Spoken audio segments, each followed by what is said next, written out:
So প্রমাণ last আমাদের গ্রুপের মধ্যে একটা পোস্ট দিয়েছিলাম যেখানে যশোর বোর্ড 2023 একটা কোয়েশ্চেন ছিল যে যেটা ছিল হয়েছে তোমার ডেসক্রিপশন লিস্ট নিয়ে। আমি টাইটেল লিখেছি ডেসক্রিপশন লিস্ট।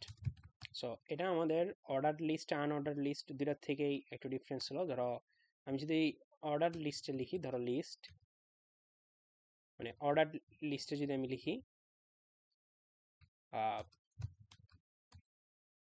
এর মধ্যে আমি লিখলাম ধরো লিস্ট ম্যাঙ্গো সামথিং, আমি একটা লিখলাম ম্যাঙ্গো। সো এইটার আউটপুটটা তুমি একটু খেয়াল করো যে আসলে কি আসতেছে। এই যে দেখো তুমি ম্যাঙ্গো আসতেছে। ওকে, এখন আমি সেম জায়গায় যদি ও এল না লিখি ইউএল লিখি আনঅর্ডার লিস্ট, এটা আউটপুটটা দেখো তোমার কি আসে। যে আমি এটা আবার সরাইতেছি, এবার দেখো এটা আউটপুটটা কি আসতেছে। এটা আসতেছে ম্যাঙ্গো, এখানে একটা এই বৃত্ত আছে যেটা পুরোটা ফিল আপ করা, আশা করি দেখতে পাইতেছো স্ক্রিনের মধ্যে। সো আমি একটু একটু জুম করে দিই, এই যে এখানে। বাট আমাদের আরেকটা লিস্ট আমাদের আছে, এই সিলেবাসে নাই, বাট কোয়েশ্চেন্সে আসছে, সেটা অর্ডার লিস্ট বা আনঅর্ডার লিস্ট দুটোটার কোনোটার মধ্যেই পড়ে না।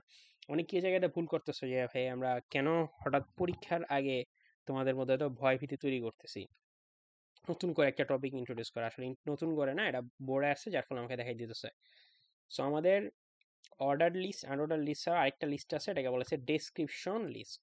ওকে, সো ডেসক্রিপশন লিস্ট, ধরো তুমি একটা টেবল বানাইছো, এটা একটা টেবল, ধরনের একটা টেবল ডেসক্রিপশন লিস্ট। আমরা যেমন টেবল লিখি, যে TABL এই টেবল লিখি, ওইটাও ধরে নাও তুমি একটা টেবল ডেসক্রিপশন লিস্টটা। আর এটা কিসের মতো, ধরে নাও তুমি কাইন্ড অফ ডিকশনারি। সো ডিকশনারিতে কি হয়, ধরো তুমি একটা ওয়ার্ড লিখলা যে তোমার ধরো তোমার এই যে হেড, হেড মানে কি টু টু ডিসপাইস সামথিং, এরকম আসে না? হেড মানে কি to despise something, kind of তোমার এরকম আসে, দেখবে যে ডিকশনারিতে এই যে এটার মতো, রাইট? সো এই যে ডেসক্রিপশন লিস্ট, ওইটার কাজ কাইন্ড অফ তোমার ওইটার মতো নেই। সো ডেসক্রিপশন লিস্টের দুইটা পার্ট থাকে, একটা হচ্ছে তোমার ওয়ার্ড ডেসক্রিপশন টার্ম, আরেকটা হচ্ছে ওই টার্মের ডেফিনেশন।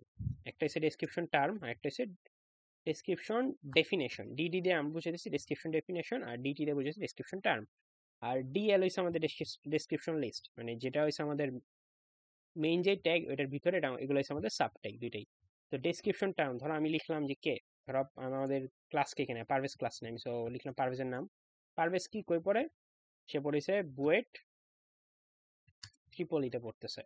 পরে আমি একটা ব্রেক দিই, এখানে ব্রেক দিয়া পরের লাইনে আমি ওর সম্পর্কে লিখি যে সে কি ক্লাস নেই, ফিজিক্স ক্লাস নেই। ওকে, আমি লিখলাম। ওকে, এরপর এটার আউটপুটটা তুমি দেখো যে তোমার আমাদের কি আসতেছে। এই যে পারভেজ বুয়েট ত্রিপলি অ্যান্ড ফিজিক্স। এরকম আমি যদি ধরো লিখতে পারি, ধরো রাফিকে নিয়ে লিখতে পারি, যে সেম করে আমি আবার এখানে কপি করি, control C control V। So আমি ধরো রাফিকে নিয়ে লিখতে পারি যে এই সে পড়তেছে SSMC এন্ড সে কি ক্লাস নেয় আমাদের, সে নিতেছে আমাদের বায়োলজি ক্লাস। জাস্ট এই সিম্পল জিনিসগুলা। এখন তুমি খেয়াল করো ডেসক্রিপশন টার্ম, ডেসক্রিপশন ডেফিনেশন। এবারে তুমি খেয়াল করো আমাদের ডেসক্রিপশন টার্ম কি, পারবে এটা হচ্ছে আমাদের এক্সপ্লেনেশন, যে জিনিসটা আসলে কি, মানে ডিফাইন করতেছে। আবার টার্ম কোনটা, রাফি, এন্ড এটার এক্সপ্লেনেশন হচ্ছে আমাদের SSMC বায়োলজি। সো এইটুকুই আমাদের একদম সিম্পল জিনিস ডেসক্রিপশন লিস্টটা। আর এটার সাথে আমি তোমাদের যে ওই অর্ডার লিস্ট আনঅর্ডার লিস্টের ডিফারেন্স আমি আগে বলছিলাম, এবার আরেকবার বলে দিতেছি। এই যে এটার এই লেখাটার আগে কিন্তু তোমার কোনো প্রকার সাইন নেই, এই যে তোমার ডট বলো বা 1 বলো 2 বলো A বলো B বলো, মানে এটা পারভেজ A রাফি B, এরকম কোনো কিছু নাই। জাস্ট তোমার ওয়ার্ডগুলো ডিফাইন করা, যেমন ডিকশনারিতে কিন্তু আমাদের ABCD এরকম কিছু থাকে না, এভাবে ডিফাইন করা হয়। সো এটুকুই আমাদের ডিফারেন্সটা, আশা করি তোমরা বুঝতে পারতেছো।